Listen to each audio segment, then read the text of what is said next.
এরকম পুরনো বাড়ি, পুরনো ইতিহাস, ঐতিহ্য চোখের সামনে পড়লে আমি সাথে সাথে সেখানে দাঁড়িয়ে যাই, ছবি তুলি, ভিডিও করি। আমার কাছে বেশ লাগে। আমার মনে অনেক প্রশ্নের উদয় হয়। অনেক এই বাড়িটা খুলনা শহরের ব্যবসায়িক প্রাণকেন্দ্র, পিকসা প্লেস মোড়ের থেকে হাতের ডাইনে সারিকবাল রোডে, Khulna Jalil tower computer city পার হয়ে একটু সামনে।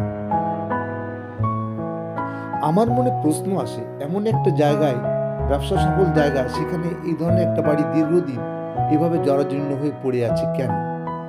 বাড়িটা বর্তমানে একটা এনজিওর নিয়ন্ত্রণাধীন, তারাই এর মালিক।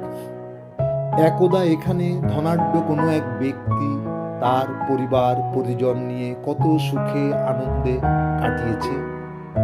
আজ এই বাড়িটির কি বেহাল অবস্থা! কালের গহ্বরে সবকিছু একসময় হারিয়ে যায়। ইটগুলো খসে খসে পড়ছে, ছাদগুলো জরাজীর্ণ ভেঙে যাচ্ছে। আবার পাপড় গাছ, বট গাছের বাড়িটা ছেয়ে গেছে। দেখলে একটা অনেকটা ভৌতিক পরিবেশ এখানে বিরাজমান। এই বাড়িটার উত্তরাধিকার হিসেবে এখন যদি কেউ এখানে এসে দাঁড়ায় কিছুক্ষণ, তার মনে অনেক প্রশ্নের উদয় হবে।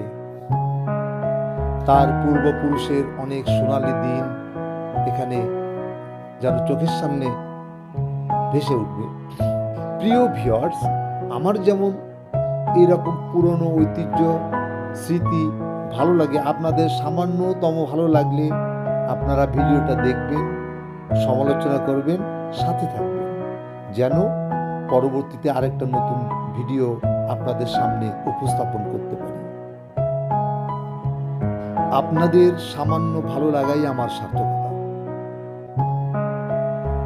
একটু চোখ বন্ধ করে আবার চোখ খুলে কিছুক্ষণ সময় কাটান, দেখবেন চোখের সামনে কত রঙিন স্বপ্ন, কত সুখ শান্তি একদাই বাড়ির লোকজনের বিরাজ ছিল, আজ তা কালের গহ্বরে ধ্বংস হয়ে গেছে। ভালো থাকুন প্রিয় ভিউয়ার্স, সুস্থতায়। খোদা হাফেজ।